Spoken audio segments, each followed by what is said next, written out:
चलिए सो in the last class हम लोगों ने वर्क पावर एंड एनर्जी का एक टॉपिक स्टार्ट किया था।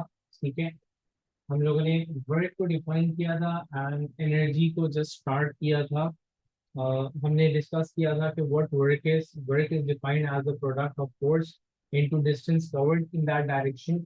मतलब अगर किसी ऑब्जेक्ट के ऊपर फोर्स लगती है and that object covers a certain distance a certain displacement in the direction of the force due to the action of the force, तो हम ये बोलते हैं कि there is a work is done by the force on that object है। ठीक है। अच्छा, हमने इसको मैथमेटिकली लिखा था, that is F dot D या फिर एफ डॉट एस। ठीक है, हम इसको जैसे भी लिखना चाहें। और इसका जो यूनिट था that is joules, it's a scalar quantity. अच्छा, स्केलर क्वांटिटी होना एंड जूल्स होना सॉरी, इसका रीजन हम लोगों ने देखा था। अगर एक और चीज पहले वो डिस्कस कर लूं, मैंने कहा था कि फोर्स एंड डिस्प्लेसमेंट का पैरेलल होना शर्त है।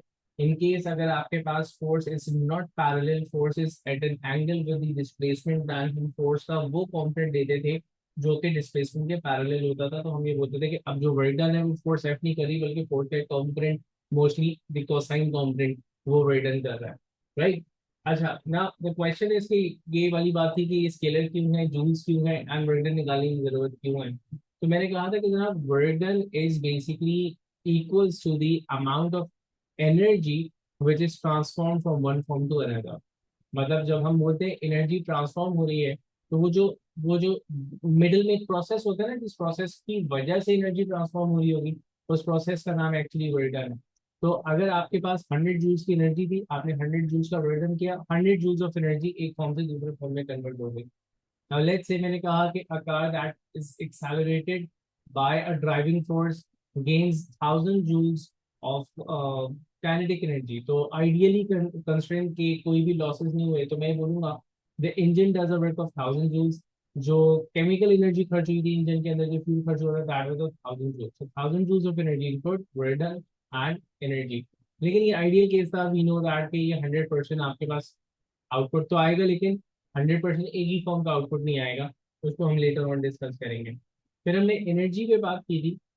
हमने कहा था energy is basically the capability या कैपेसिटी ऑफ डूइंग वर्क। जिस तरह अभी मैंने एग्जांपल में समझाया, 1000 जूल्स ऑफ एनर्जी इनपुट दी थी, तो 1000 जूल्स का ही बर्डन हुआ था, 1000 जूल्स का बर्डन हुआ था, तो 1000 जूल्स ऑफ एनर्जी एक अदर फॉर्म में कन्वर्ट हुई थी। तो the amount of energy is equal to amount of work done you are doing, and the amount of work done is amount of energy. Energy है तो आप वर्डन कर पा रहे हैं। ठीक है। तो एनर्जी को जनरली आप डिफाइन करते हैं एज कैपेबिलिटी और कैपेसिटी ऑफ डूइंग वर्क। अब जिस तरह डिफरेंट फॉर्म्स ऑफ एनर्जीज हैं, ये एक इम्पोर्टेंट पॉइंट मैंने कहा था, जिस तरह डिफरेंट पॉइंट्स ऑफ एनर्जीज होती है, डिफरेंट फॉर्म्स ऑफ एनर्जीज हैं, इसी तरह आपके पास डिफरेंट फॉर्म्स ऑफ वर्क भी रहते हैं। Like if you have mechanical energy then you have mechanical work. तो एफ इंटू एस जो हम लिखते हैं, this is actually mechanical work. इसके अलावा we may have electrical work, we may have chemical work, we may have solar work. ठीक है ना। अब जैसे मैंने कहा था, एक एग्जांपल मैंने दी थी, वोल्टेज को हम डिफाइन करते हैं work done on a unit charge, तो वहां पे कोई एफ इंटू एस वाली कहानी तो नहीं है। लेकिन defining formula F into S ही रहता है वहां पर भी। जब हम कुछ आगे वर्किंग करते हैं तो हम एफ इंटू एस से ही स्टार्ट करेंगे। ठीक है। फिर हम लोगों ने वर्क डन को एनर्जी से रिलेट किया था। हमने कहा था how work done how work done converts into different forms of energy. So we started with the kinetic energy. मैंने कहा था kinetic energy is basically half mv square energy possessed by an object due to its motion proportional to mass squared proportional to the velocity। कहाँ से आई थी ये velocity, kinetic energy? मैंने कहा कि लेट्स से जो एक जनरल सी एग्जांपल है कि एक ऑब्जेक्ट ऑफ मास एम, उसके ऊपर फोर्स लगा एंड डिस्प्लेसमेंट कवर किया। अगर मैं कहूँ कि that object was moving with a velocity u before the force was applied and it reached a velocity v after the force was being applied। तो अब इस रेडियन को देखते हैं, ये हाफ एम जी स्क्वायर में कैसे कन्वर्ट हुआ था। मैंने कहा था radian is F into S या एफ इंटू डी। इस फोर्स की जगह मैंने एम ए लिखा, द रिजल्टेंट फोर्स, और डिस्टेंस को मैंने, क्योंकि यहाँ पे एस लिखा हुआ था तो मैंने एस रिप्रेजेंट कर दिया। अब इस एक्सेलरेशन को using the equations of motion from kinematics, मैंने V square minus U square वाली एक इक्वेशन यूज करके एक्सेलरेशन का सब्जेक्ट बनाया, वो बना V square minus Q square two S by two S. ये एक्सेलरेशन आई, इसको मैंने यहाँ पे रिप्लेस किया था। ठीक है, S and S cancel out हो गया था। इस टू को हमने अलहदा से half M as it is we square minus U square, that was change या gain in kinetic energy. The work done was equal to the gain in kinetic energy. और मैंने कहा कि if the velocity was zero, initial velocity was zero, तो आपके पास वो half M V square बन जाता है। इसी तरह मैंने ये भी कहा था कि देखो इसमें मतलब इसको रिवर्स भी कर सकते हैं। रिवर्स इस तरह कर सकते हैं कि अगर एक ऑब्जेक्ट चलता हुआ जा रहा है, it is actually having a kinetic energy, और वो due to certain reason braking force हो गई है, फ्रिक्शनल फोर्स हो गई है, वो डिसेलरेट करता है, उसकी वेलोसिटी कम हो रही है। वेलोसिटी कम होगी तो काइनेटिक एनर्जी भी कम हो रही होगी। वो काइनेटिक एनर्जी जो कम हो रही है वो कहाँ जा रही है? It is actually doing a work against that braking resistive force, backward force, और वो in the form of heat जा रही है। तो ये मैंने एग्जांपल यहाँ पे दी थी। For example N object moving with velocity u having kinetic energy E के converts into work done against friction। अब work done against friction किस तरह निकाल देते हैं? हमने कहा frictional force into that displacement। ठीक है, आज बात आगे बढ़ाते हैं work done as potential energy। ठीक है, तो हम देख रहे हैं आज work done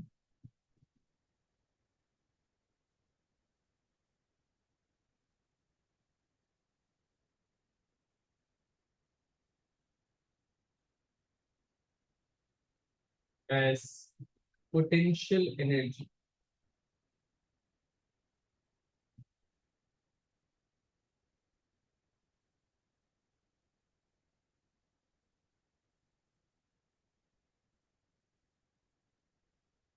पोटेंशियल एनर्जी को हम यूजली ईपी लिख रहे होंगे।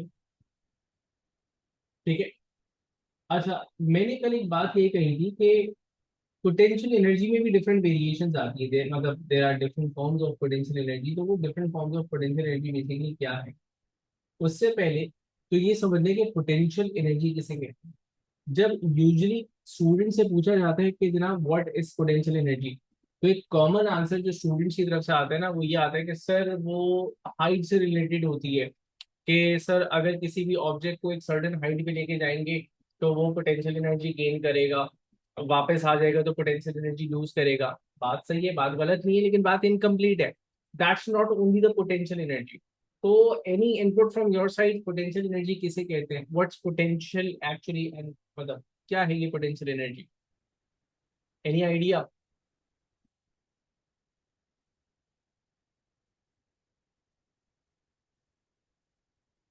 हाँ जी वर्षनान साहब, आप तो इसके ऊपर इनपुट दे सकते हो थोड़ा बहुत।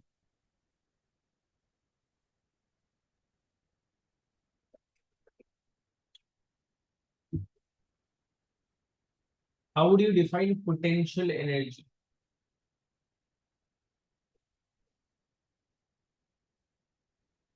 चले देखें, potential energy is basically the stored energy in an object. ठीक है, सबसे पहले इस चीज को समझे। Potential energy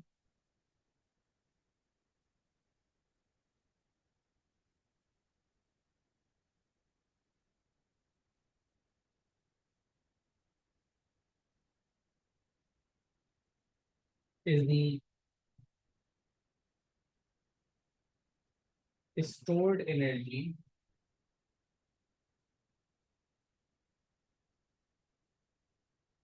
in an object.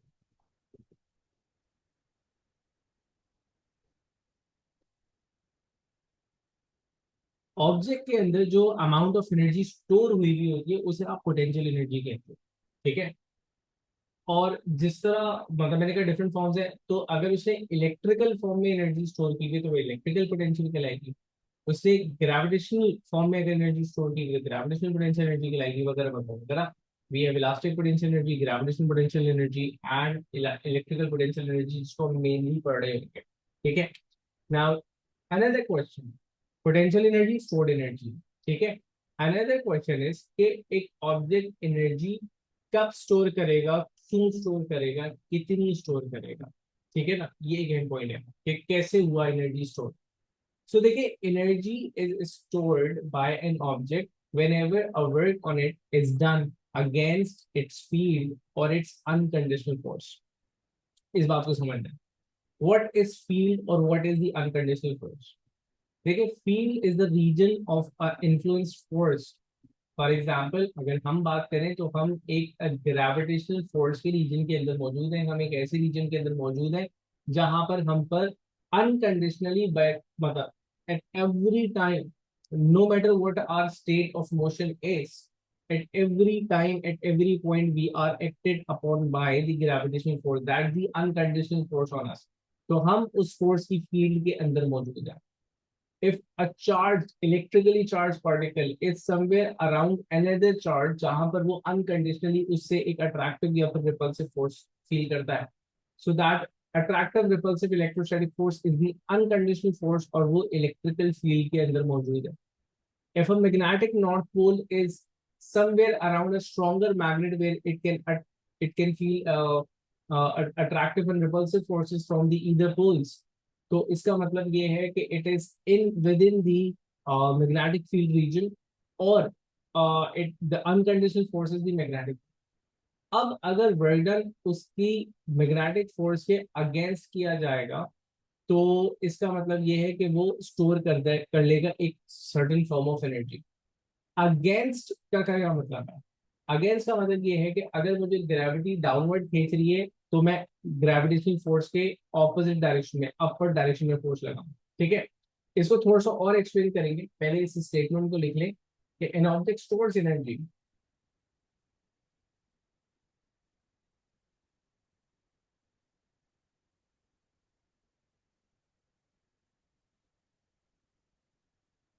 An object stores energy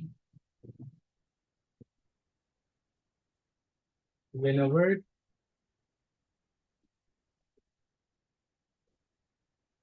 on it is done against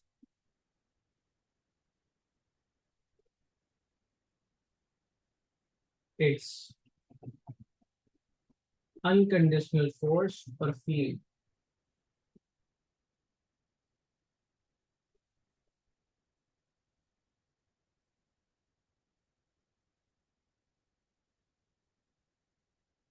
ठीक है, अब फॉर एग्जाम्पल मैंने कहा, सबसे पहली एग्जाम्पल मैं ये कहूँ कि लेट्स से कि इफ वी हैव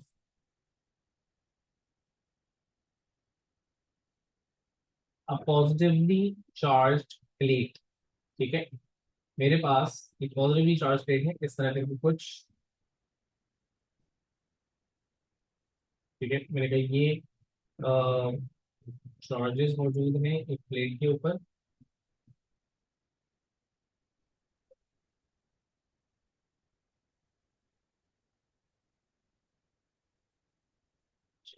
ये एक पॉजिटिवली चार्ज प्लेट है आपके पास। ठीक है, and then we have an electron जो कि इस प्लेट के नजदीक रखता है। And we have an electron, let's say this is the electron। ठीक है, now this electron will experience an electrostatic force in this direction। ठीक है, ये एक इलेक्ट्रिकल फोर्स, इलेक्ट्रोस्टैटिक फोर्स जो है वो एक्सपीरियंस करेगा द अट्रैक्टिव फोर्स। अब अगर मैं इस पार्टिकल को ड्रैग करूं by some other force in the opposite direction, let's say कि मैंने एक फोर्स लगाई इस चार्ज के ऊपर, इस चार्ज पार्टिकल के ऊपर। ठीक है, और इस चार्ज पार्टिकल को मैं ड्रैग करके ले गया some at a some distance away from this plate. ठीक है, यहां से उठा करके मैं इसको यहाँ पे लेकर के आ गया। तो इसका मतलब ये है कि the work on the charge particle is done against it's electrical force, electrical field region. तो this electron will gain electrical potential energy, this potential will store potential energy, electrical potential energy। ठीक है, तो इसकी description हल्की सी लिख रहा हूँ क्योंकि हम इन डिटेल्स में बहुत ज्यादा नहीं जाएंगे, सिर्फ हमें समझना है क्योंकि इलेक्ट्रिकल पोटेंशियल एनर्जी को बहुत ज्यादा डिटेल में हमने एएस पे देखना नहीं है। इलास्टिकल पोटेंशियल एनर्जी, स्ट्रेन एनर्जी जिसे हम कहते हैं, वो हम नेक्स्ट चैप्टर के अंदर बहुत डिटेल में देख रहे होंगे। तो just one example and will be moving toward the gravitational potential energy. तो इसकी एग्जांपल के तौर पे मैंने बताया था यहाँ पे, इसकी डिटेल्स में लिख देता हूँ। लिखूं कि if an electron is dragged away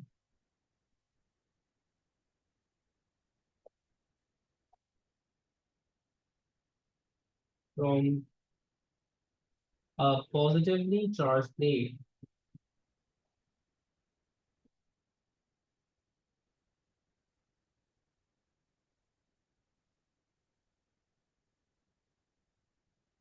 a work is done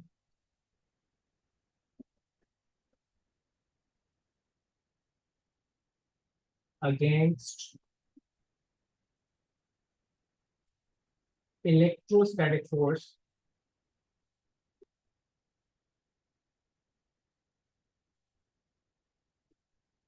against electrostatic force, या फिर मैं बोलूंगा इलेक्ट्रिकल फील्ड,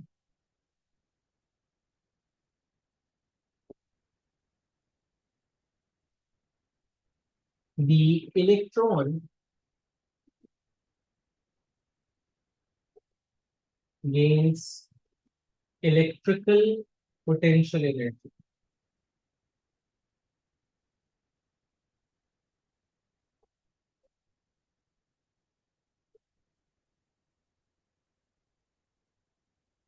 ठीक है।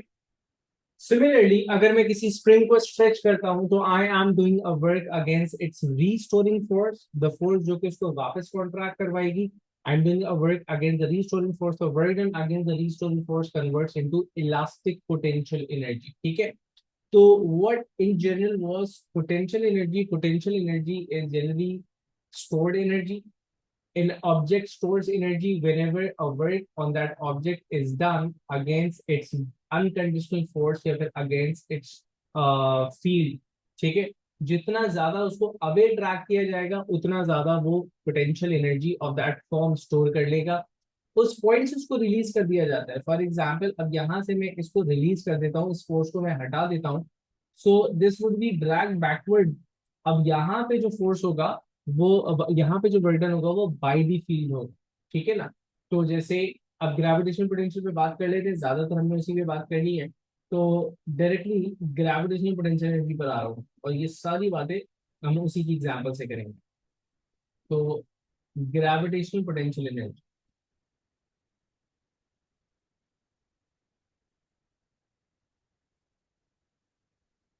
ग्रेविटेशनल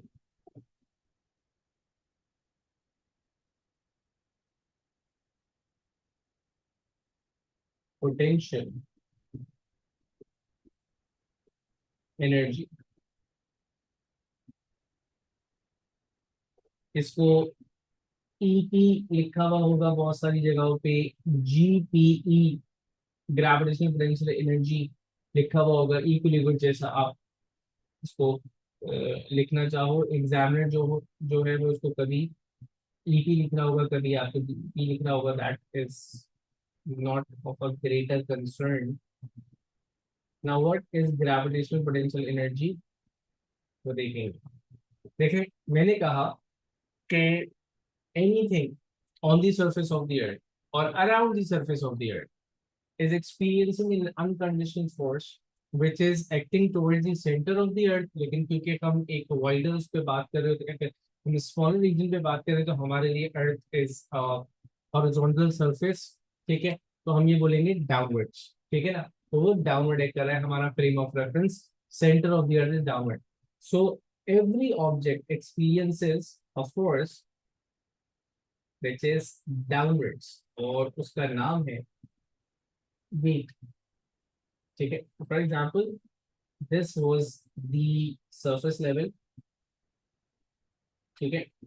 और यहाँ पे एक ऑब्जेक्ट रखा हुआ है। ठीक है।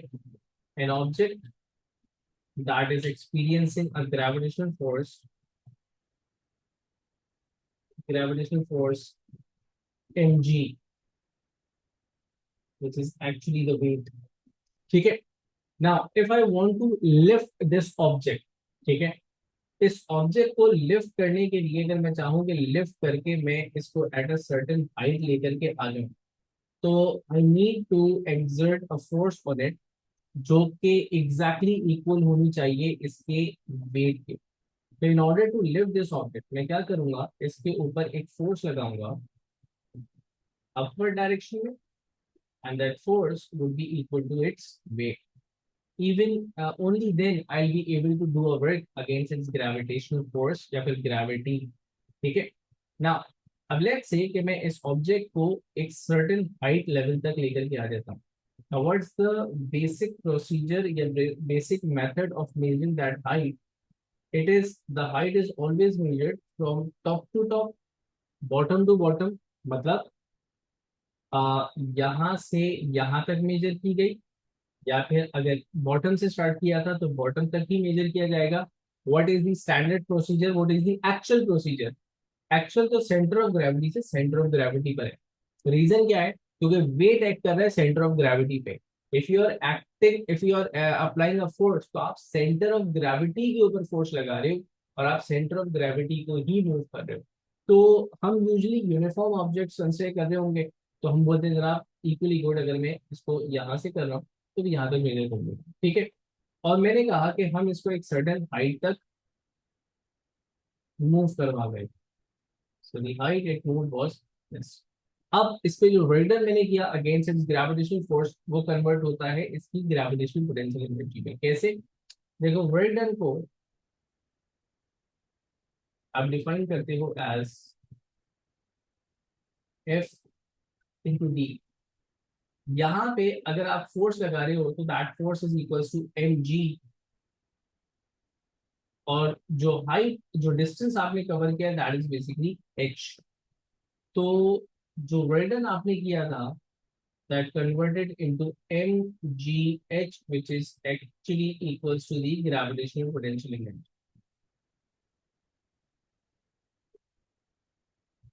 So this is how mgh came into being. Simple था, काइनेटिक एनर्जी वाले से तो बहुत सिंपल था.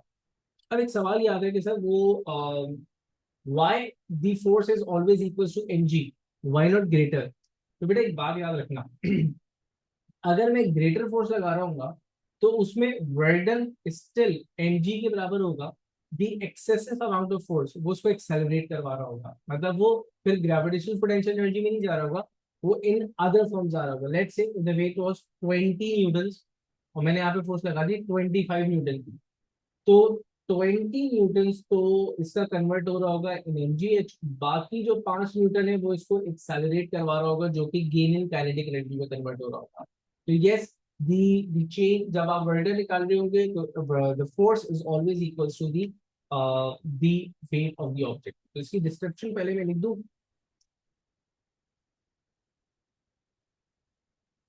हमने लिखा कि if an object is lifted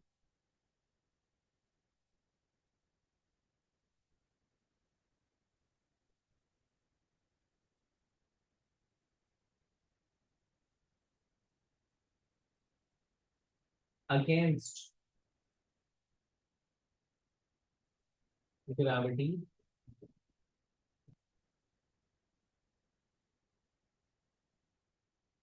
the required force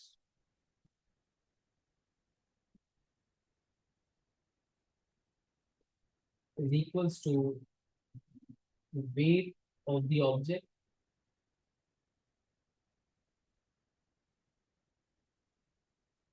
we were done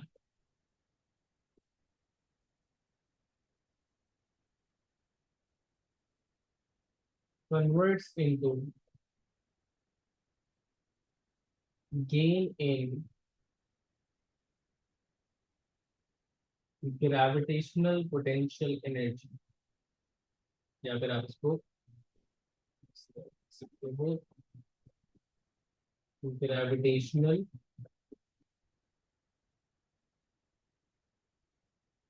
potential energy. अच्छा, अगर मैं इस ऑब्जेक्ट को ऊपर लेकर के जा रहा हूं तो I am doing the work against the gravity, और अगर मैं इस ऑब्जेक्ट को रिलीज कर दूंगा तो यहाँ पर ग्रेविटी खुद वर्क कर रही होगी, ग्रेविटी खुद इसको नीचे लेकर के आ रही होगी, ठीक है ना। तो that would be a loss of gravitational potential energy burden by the gravity हो जाएगा। ठीक है, तो ये पॉइंट भी ऐड कर देता हूँ मैं। if the object is released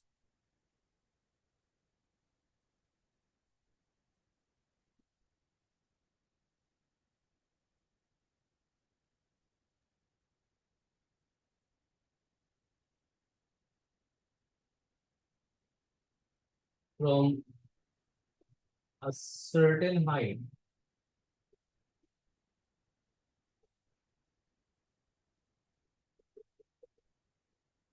gravitational potential energy decreases। ठीक है, अच्छा डिक्रीज होगी, क्या हो रही है, converts into other form. Other form क्या हो सकते हैं, काइनेटिक एनर्जी हो सकता है, या वर्डन अगेंस्ट एयर रेजिस्टेंस हो सकता है। इस पे आगे बात करनी है, तो हम लिख सकते हैं कन्वर्ट्स इनटू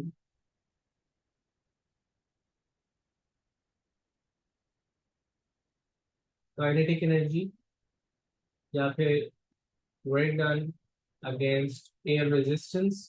ठीक है, that's not the main concern, हम सिर्फ ये देख रहे हैं कि डिक्रीज हो रहा है। हम ये लिखेंगे work is done by the field,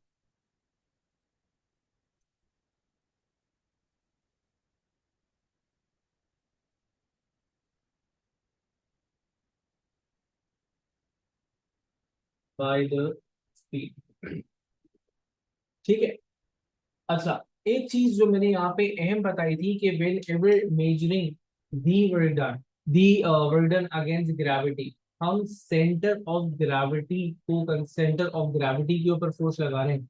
so if the centre of gravity changes, तो there is a change in gravitational potential energy. अगर सेंटर ऑफ ग्रेविटी लाइक से अपनी पोजीशन चेंज नहीं करता, for example if a ball is rolling on the surface. There is no change in center of gravity, height of the center of gravity from the surface, वो change नहीं हो रहा। So there won't be any change in gravitational potential energy। अगर मैं किसी भी object को, जैसे फॉर एग्जांपल हम जमीन पे घूम रहे हैं, तो we are not gaining neither losing gravitational potential energy. अगर मैं वर्टिकली अपवर्ड जा रहा हूँ, मैं ऊपर ज्यादा चला जा रहा हूँ, तो I am gaining gravitational potential energy. मैं सीढ़ियों से नीचे उतर रहा हूँ फॉर एग्जाम्पल, तो I M losing gravitational potential energy। Getting the point? So हाँ, horizontally move कर रहे हैं, there is no change in gravitational potential energy। तो इस पॉइंट को भी मैं यहाँ पे लिखूंगा। ठीक है, बहुत ही रैंडम हो गया थोड़ा सा पॉइंट्स का डिस्ट्रीब्यूशन, लेकिन चलिए कोई बात नहीं, मैं यहाँ लिख देता हूँ। The change in height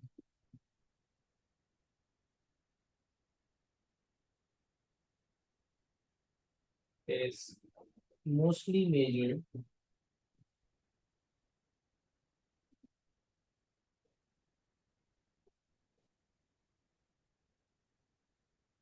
top to top,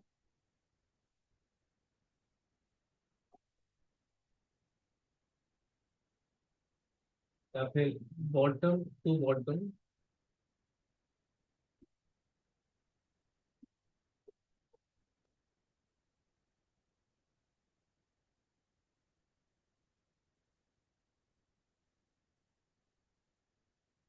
but actually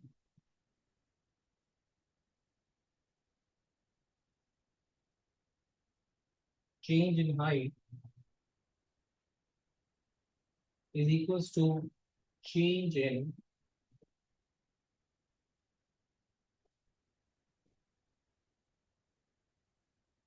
position of centre of gravity. ठीक है, अगर मैं किसी ऑब्जेक्ट का सेंटर ऑफ ग्रेविटी चेंज कर देता हूं, तो मैं ग्रेविटेशनल पोटेंशियल एनर्जी चेंज कर रहा हूँ। कॉमन सी एग्जांपल, मैं बैठा हुआ हूँ और मैं खड़ा हो जाऊं, तो I will be gaining certain gravitational potential energy. बहुत बड़ी मैग्नीट्यूड की नहीं होगी, बहुत छोटी मैग्नीट्यूड की होगी, लेकिन technically I am gaining gravitational potential energy because my centre of gravity is being lifted. मैं खड़ा हुआ था, मैं बैठ जाऊं, तो I am losing certain form of gravity, certain fraction of gravitational potential energy. Reason ये है कि सेंटर ऑफ ग्रेविटी ने हाइट डिक्रीज किया था। ठीक है ना। तो एक last point, if the object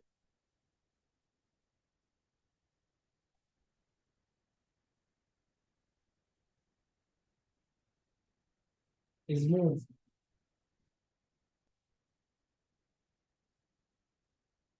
horizontally,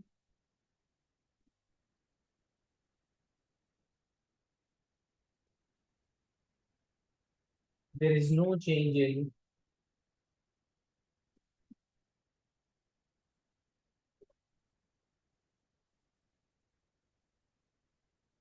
there is no change in gravitational potential. ठीक है, ग्रेविटेशनल पोटेंशियल एनर्जी में किसी किस्म का चेंज नहीं आ रहा होगा। आगे बात समझ में, इस सूरत में अगर आप उसको किसी भी ऑब्जेक्ट को हॉरिजॉन्टली मूव करवा रहे हैं, ठीक है ना, तो there is no change in gravitational potential energy. चलिए, तो before moving towards the question, दो चीजें जो लास्ट रह गई हैं पहले उनको देख लेते हैं। लास्ट तो पढ़नी ही है, अभी आगे बहुत कुछ पढ़ना है, द क्वांटिटीज जो कि और हमें देखनी है बिकॉज क्वेश्चंस के अंदर वो भी साथ साथ आ रही होंगी। तो हम लोगों ने वर्डन as potential energy, वर्डन as kinetic energy को थोड़ा बहुत समझे। इसके क्वेश्चंस हम लोगों ने बहुत सारे देखने हैं अभी, ठीक है। विदाउट डूइंग द क्वेश्चंस ये कॉन्सेप्ट इनकम्प्लीट है। लेकिन before moving on towards the question, we'll be covering power in efficiency. Questions में साथ साथ आते हैं, इस वजह से वो करना आसान हो जाएगा। नाउ द थर्ड क्वांटिटी वर्डन था, वर्डन एनर्जी से रिलेट किया था, अब पावर को डिस्कस कर रहे हैं।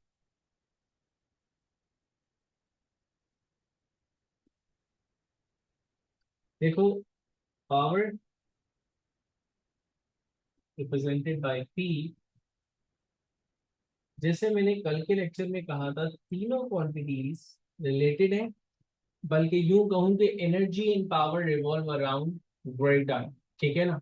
तो पावर एनर्जी को डिफाइन किया था capability of doing work, and power is rate of doing work, ठीक है।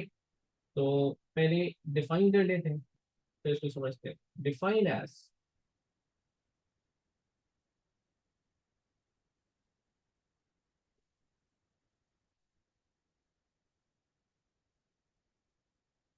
Define as rate of doing work,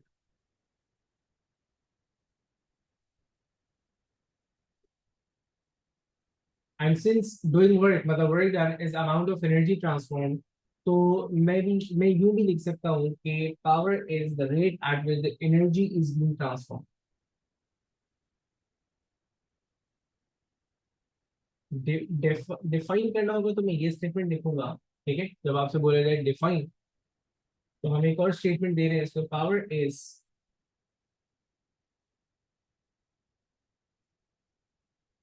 the rate at which the energy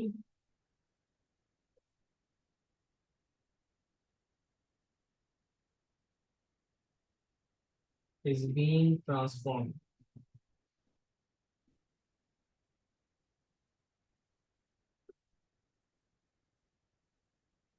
ठीक है। अच्छा, अब इसको मैथमेटिकली लिख करके देखते हैं। Mathematically the defining formula for power is work done upon time, ठीक है। और हमारी सेकेंड अंडरस्टैंडिंग से मैं ये भी लिख सकता हूँ कि power is rate of change of energy या rate of conversion of energy, right. इसका यूनिट इज वॉट।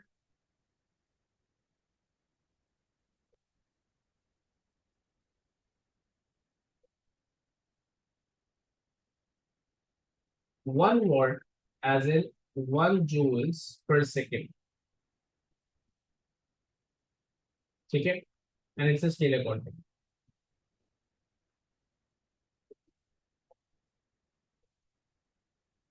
मतलब अब वो जो सिस्टम काम कर रहा है, जो कि ब्रेडन परफॉर्म कर रहा है, ब्रेडन किस रेट के साथ कर रहा है, what is the amount of energy that is being transferred from one form to another in a second, या what is the amount of work done per unit time, that is basically what power is. Greater power means larger amount of work done in each second, या larger amount of energy transformed from one form to another in 1 second। अगर मैं चल रहा हूं तो I M converting my chemical energy into kinetic energy में भी, लेकिन अगर मैं भाग रहा हूँ, I am doing the same thing but I am converting now a larger amount of chemical into the kinetic form पर सेकेंड, तो आई इंक्रीज माई पावर। तो power is basically rate of energy transfer. अब जैसे अब इसको मुख्तलिफ machine के अंदर लगा लो, गाड़ियों की एग्जांपल ले लो। फॉर एग्जांपल लाइट बल्ब की एग्जांपल ले लो। लेट्स से कि we have a light bulb of 12 watt, 18 watt, 24 watt. 12 watt means it converts 12 joules of electrical energy to light energy in every second, and same good, it consumes 12 joules of electrical energy per second. ठीक है।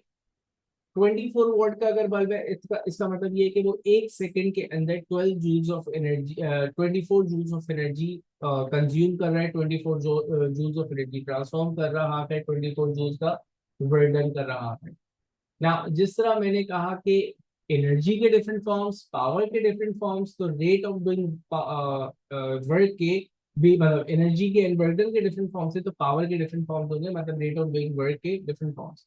You have mechanical energy, you have mechanical power. You have electrical energy, you have electrical power. You have chemical energy, you have chemical power. You have nuclear energy, you have nuclear power. Depends कि आप किस transformation of energy की बात कर रहे हैं। तो अब अगर मैकेनिकल एनर्जी इस डेल्ट विद, तो आप मैकेनिकल पावर, तो अगर मैं देखो जो यूजली हम देखते हैं, मैं कहा मैकेनिकल पावर। देखो इसको सिर्फ आसान बनाने के लिए हमने इसको मैकेनिकल नाम दे दिया है। मतलब इसको एक सब हेडिंग बना करके देख रहे हैं। The defining formula stays the same, work done upon time। ठीक है। देखें, पावर को आपने डिफाइन किया as work done upon time, जिसमें work done can be written as F into displacement upon time. Right. Work done का formula है F into S. अब अगर इस एस अपॉन टी को देखो, ठीक है, ये एस अपॉन टी क्या है? This S upon T may be classified as uniform velocity. ऐसा है। एस अपॉन टी हमने यूनिफॉर्म वेलोसिटी का फॉर्मूला पढ़ा। तो अब मैकेनिकल पावर में ऑल्सो भी written as F into V. अब ये एफ इंटू वी किस सिचुएशन के अंदर वैलिड है हमारे पास? फॉर एग्जाम्पल मैं कहूँ कि एन ऑब्जेक्ट,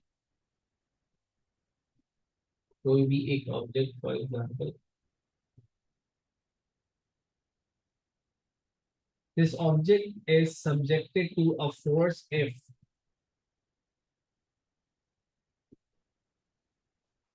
ठीक है।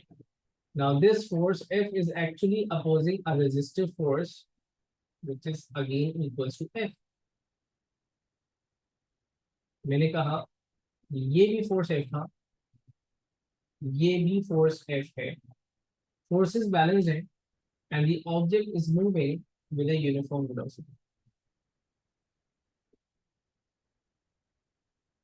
So the power generated by the engine in such a case to maintain its uniform velocity, to overcome the resistive forces, burden against the friction forces, is F into V। तो यहाँ पे जो force है, ये actually resistive force भी आप कह सकते हो, इस फोर्स को आप इंजन की फोर्स भी कह सकते हो, because both are same, object is moving with uniform velocity. ठीक है। तो मैं यहाँ पे लिख देता हूँ कि if an object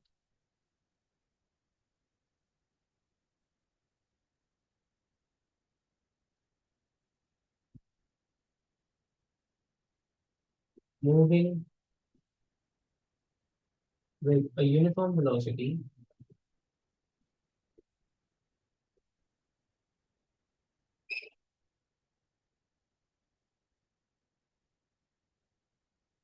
the power generated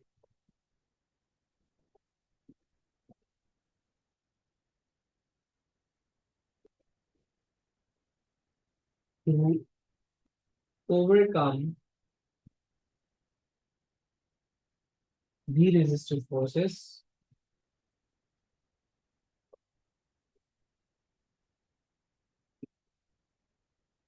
is equals to is given by P is equals to F into V.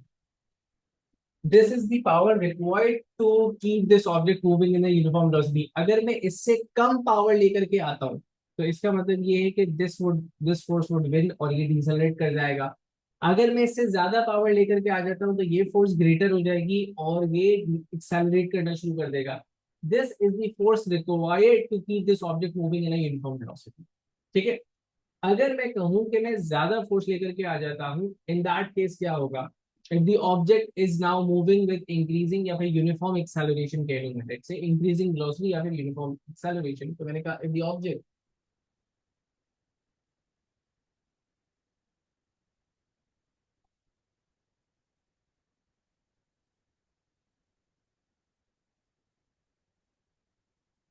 if the object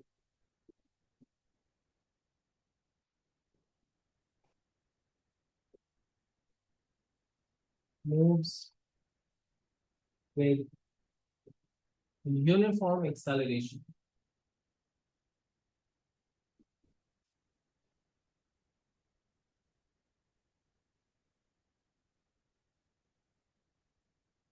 तो उस सूरत में पावर जनरेटेड क्या होगी आपके पास, वो वर्सेस हम देखें. आप मैं इसको यहाँ चलिए यहीं पे लिख देते हैं. The formula of power is F force into displacement upon time. ऐसा है. ठीक है. अच्छा, अब अगर वो डिस्प्लेसमेंट कवर कर रहा है, so that displacement is covered in uniform acceleration. अब आपको याद होगा कि हमने एक फॉर्मूला पढ़ा था डिस्प्लेसमेंट का, that was basically v square minus you, sorry, हमने एक फॉर्मूला पढ़ा था इक्वेशन ऑफ मोशन में v plus U upon 2 multiply by T. ठीक है. This was the displacement covered while performing uniform acceleration या फिर linearly increasing velocity. मैं इसको यहाँ पे प्लेस कर सकता हूँ. ठीक है. मैंने यहाँ पे लिखा f upon T as it is. मैंने f upon T as it is लिखा.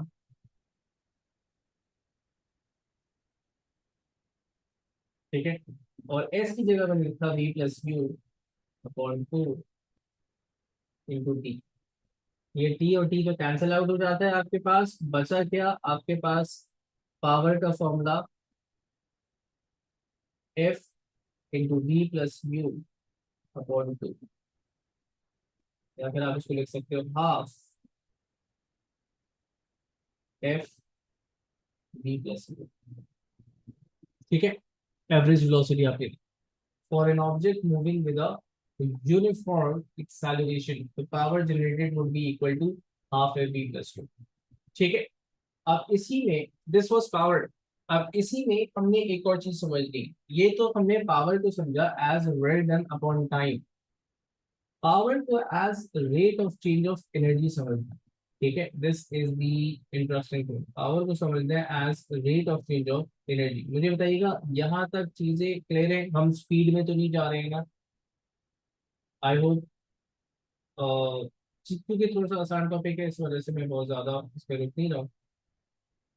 चल ग्रेट हो गया.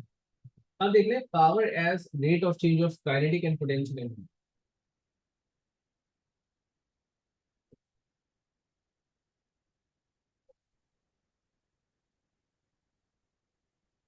Power as rate of change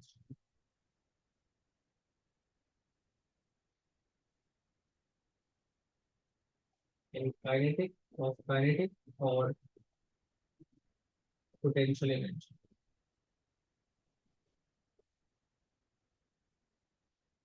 ठीक है. ये बड़ी मजेदार सी चीज है, बड़ा मजेदार सा कॉन्सेप्ट है. आपको एक कॉन्सेप्ट याद होगा, हम लोगों ने ये कॉन्सेप्ट हमने पढ़ा था इन आवर डायनेमिक्स का एक चैप्टर था जिसपे हम लोगों ने मास फ्लो रेट का एक कॉन्सेप्ट पढ़ा. ठीक है. मास फ्लो रेट का कॉन्सेप्ट क्या था? फ्लो ऑफ मास पर यूनिट टाइम हम लोगों ने एक चीज देखी थी।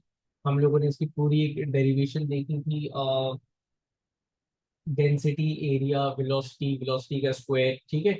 ये चीज हम लोगों ने change in momentum, rate of change of momentum के अंदर देखा था।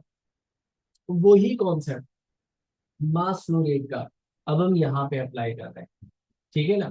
तो देखो, आपने कुछ एग्जांपल्स ऐसी देखी होंगी, ओलम्स में भी देखा होगा कि जनाब हमारे पास, अच्छा एक चीज मुझे अचानक याद आई पिक्चर देख करके, एक बहुत इंपॉर्टेंट सी चीज मैं मिस आउट कर गया हूँ, लेकिन चलिए कोई मसला नहीं है, हम उसको इसके बाद देख लेंगे, ठीक है। अच्छा, मैंने कहा कि एक बड़ी इंपॉर्टेंट सी चीज हमने देखी है कि जनाब हमारे पास, अच्छा हमारी बात, हम ये बोलते थे ना विंड टर्बाइन के अंदर एनर्जी ट्रांसफर हो रही है। हम बोलते थे जनाब जो विंड टर्बाइन है फॉर एग्जांपल, उसके अंदर आपके पास इलेक्ट्रिकल एनर्जी जो है, या एयर की kinetic energy, it is basically converting into the the electrical energy, right. या फिर वो कहते थे जनाब ये जो आपके पास एक हाइड्रो इलेक्ट्रिक पावर प्लांट होता था, उसके अंदर हम ये बोलते थे कि जनाब वो change in gravitational potential energy of the, क्या कहते हैं, वाटर रहता है, जिसकी वजह से आपके पास ये change in electrical energy whatsoever ये आती है। अब इन दोनों केसेस को जरा समझें। अगर मैं विंड टर्बाइन की बात करूं या फिर मैं बात करूं किसकी, अगर मैं बात करूं इसकी हाइड्रो इलेक्ट्रिक पावर प्लांट की, इसमें हो क्या रहा है, इसमें विंड टर्बाइन में एयर आ रही है विद अ सर्टेन वेलोसिटी, तो air possesses a certain form of kinetic energy, right. वो काइनेटिक एनर्जी इलेक्ट्रिकल एनर्जी में कन्वर्ट हो रही है। Now what is the power of over here, kinetic energy, change in kinetic energy पर unit time चल रही होगी कि एक सेकंड के अंदर कितनी काइनेटिक एनर्जी चेंज हो रही है अराउंड द विंड टर्बाइन। अब वो मैं किस तरह निकाल सकता हूँ, मैंने कहा for example the velocity of the air is uniform, तो मैं rate of change of kinetic energy किस तरह निकालूंगा, मैं rate of change of kinetic energy इस तरह निकालूंगा कि एक सेकंड के अंदर टर्बाइन ब्लेड्स में से कितना एयर का मास फ्लो कर रहा है, that would define the rate of change of kinetic energy. या इक्वली गुड, यहाँ पर अगर मैं बोलता हूँ there is a change in gravitational potential energy of the liquid, तो मैं टोटल लिक्विड की तो बात नहीं कर रहा ना, मैं बात कर रहा हूँ एक सेकंड में टर्बाइन से गुजरने वाले लिक्विड की। तो अगर मैं ऐसा कहूँ कि हाफ एम वी स्क्वायर में मैं मास की जगह mass flow rate of air consider करूँ, so this half M V square upon T या मास फ्लो रेट के साथ would give me the rate of change of kinetic energy that's equals to the potential energy, that's equals to the electrical input power. Same goes over here कि अगर मैं यहाँ पे mgh में m की जगह सिर्फ मास फ्लो रेट लिख दूं, मतलब I am not writing total mass, I am writing मास पर यूनिट टाइम, जितना मास उसके अंदर क्या कहते हैं, let's say 50 kg of liquid पर सेकेंड ये फ्लो रेट है उसका। तो this formula mgh would now give me the electrical the input power, sorry, input power. So power as rate of change of kinetic energy, power of rate of change of potential energy is what concept क्या है ये, concept कुछ भी नहीं है, half M V square या mgh में जब हम मास की जगह मास फ्लो रेट को इस्तेमाल करेंगे तो टाइम का फैक्टर ऑलरेडी डिनोमिनेटर में आ जाता है, that makes half M V square और mgh not a energy but a power, एक पावर का फॉर्मूला बन जाएगा। ये चीज समझ में आई आप लोगों को, बहुत सिंपल सा कॉन्सेप्ट था,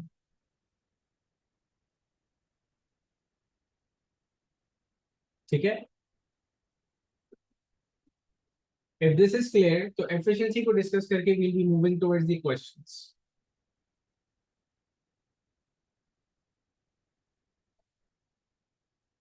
हाँ बिल्कुल, मैं लिख रहा हूँ, इसके लिए डिस्क्रिप्शन लिख करके दे रहा हूँ, मुझे बताइएगा कॉन्सेप्ट क्लियर है आप लोग।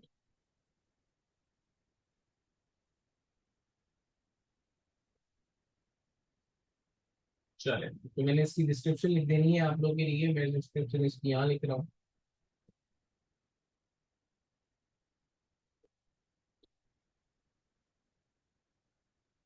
लिखेंगे in a wind turbine,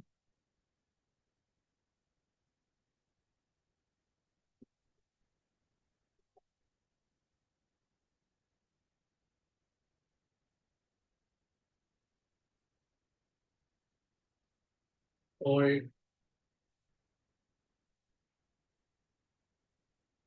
hydroelectric power plants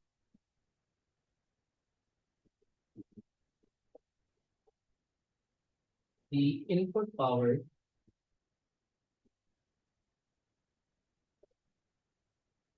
is generated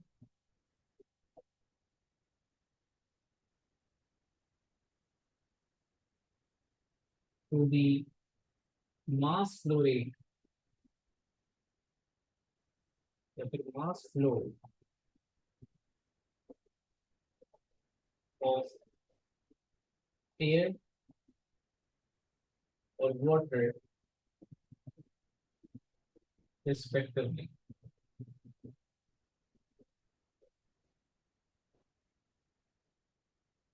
ठीक है,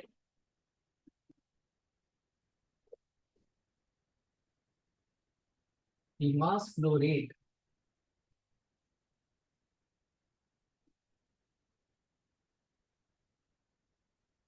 mass flow rate क्या है? Change in mass per unit time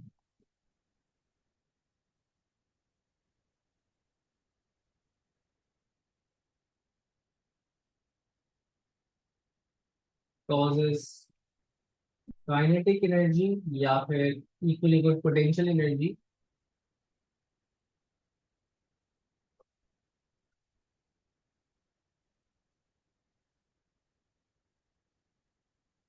causes kinetic या potential energy change in kinetic and potential energy every second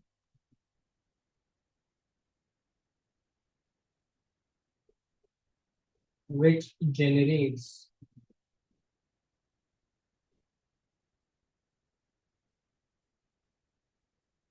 the input power of the system.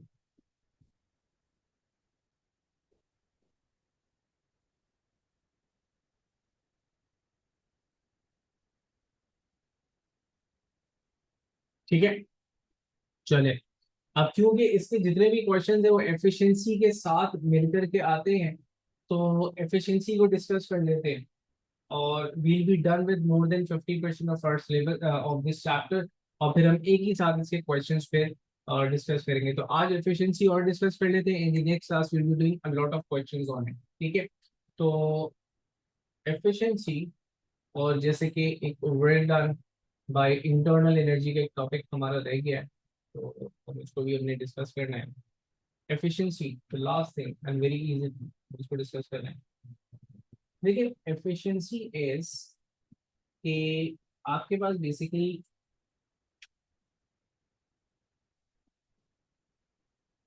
कोई भी system अगर energy convert कर रहा है तो इट वुड नेवर ट्रांसफॉर्म या never convert a form of energy 100%। ठीक है, there are some losses that are expected. Losses किसे कहते हैं? लॉसेस कहते हैं अनवांटेड फॉर्म्स ऑफ एनर्जी को। ठीक है, अनवांटेड फॉर्म में एनर्जी कन्वर्ट लाजमी होगी किसी भी सिस्टम की बात करें।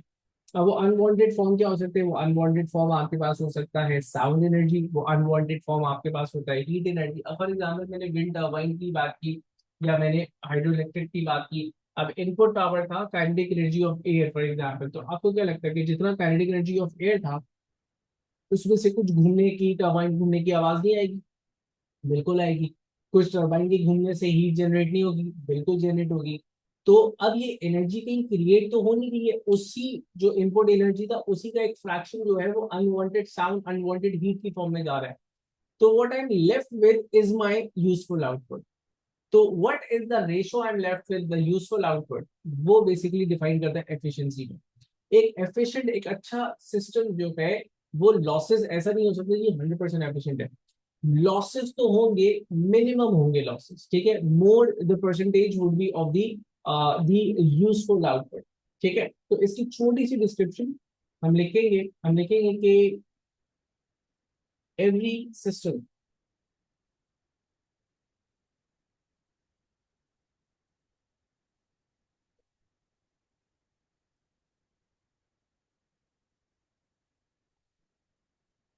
has have some unwanted outputs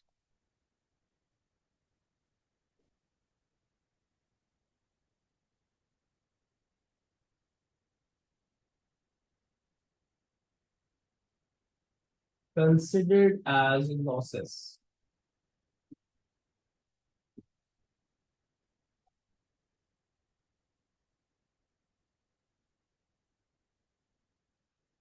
which reduces the ratio of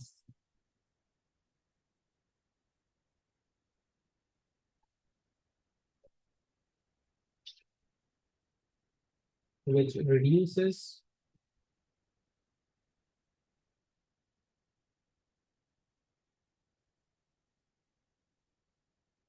the ratio of useful yet desired output.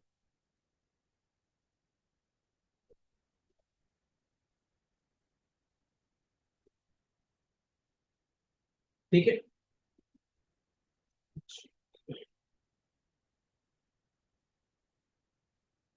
यहाँ से हम एफिशिएंसी को डिफाइन करेंगे. एफिशिएंसी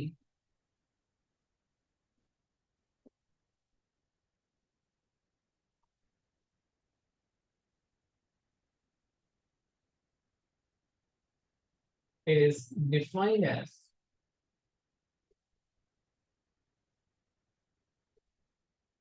ratio of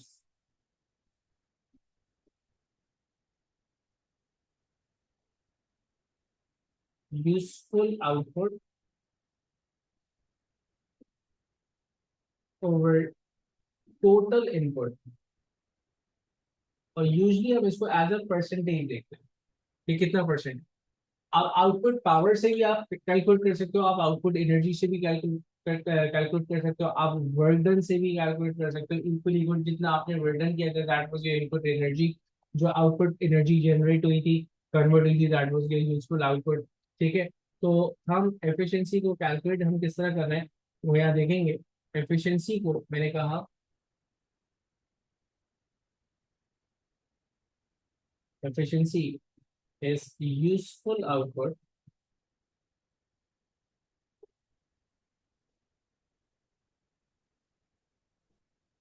अच्छा, आउटपुट पावर भी हो सकती है, एनर्जी भी हो सकती है ओवर टोटल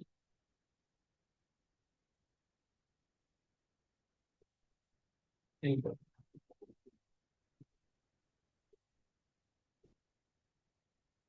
अगर पावर कर रहा हूँ तो पावर से ही रेशियो होगा.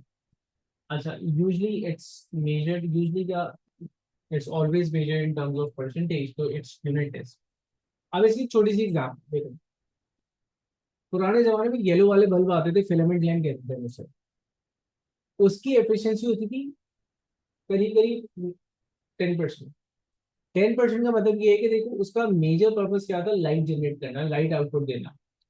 उसका 10% लाइट में कन्वर्ट होता था, 90% हीट में कन्वर्ट होता था. अब यूजफुल का टर्म समझा रहा हूं, अनवांटेड. अगर मैं घर में इसको कमरे में लगा रहा हूँ तो थर्मल एनर्जी वो दी अनवांटेड फॉर्म जो मुझे नहीं चाहिए थी, तो मेरे लिए वो सिस्टम था 10% एफिशिएंट, 90% अनएफिशिएंट था. लेकिन आपने उन्हीं बल्ब्स को अक्सर बेकरीज में लगा हुआ देखा हो. बेकरी वाले जहाँ पे उनके वो बेक्ड आइटम्स, बिस्किट चिप्स वगैरह, बेकरीज ये पेस्ट्रीज वगैरह रखी हुई होती हैं, यहाँ पे लगाए हुए होते हैं. रीजन क्या है, वो इसको इस्तेमाल करते हैं एज एन हीटर. ठीक है ना. तो उनके लिए यूजफुल आउटपुट क्या हुआ, उनके लिए यूजफुल आउटपुट हुआ थर्मल एनर्जी. तो सेम सिस्टम उनके लिए हो गया 90% एफिशिएंट, क्योंकि वो उनको 90% ऑफ देयर डिजायर्ड आउटपुट दे रहा था. और देखा जाए तो वो 10% उनकी तरह बेकरी की एस्थेटिक्स भी बढ़ा देता है, तो उनके लिए तो वो 100% विन विन सिचुएशन हो गई है. तो this is what efficiency is. अच्छा, अब इन सारी चीजों को डेफिनेटली जो हमने पढ़ा है, बहुत सारा इंफॉर्मेशन हो चुका हुआ है, इसको अब हमें कंप्रेस करना होगा थ्रू क्वेश्चंस. आज के लेक्चर में नहीं करूंगा, बहुत लंबा लेक्चर हो जाएगा, वरना नेक्स्ट क्लास हम इसके क्वेश्चंस की करेंगे, एक dedicated class for the question what we have done up till now. एक लेक्चर सिर्फ इसके क्वेश्चंस पे हम रखेंगे. Before that lecture go through each and every point जो हम लोगों ने यहाँ पे कवर किया था. ठीक है, तो आपसे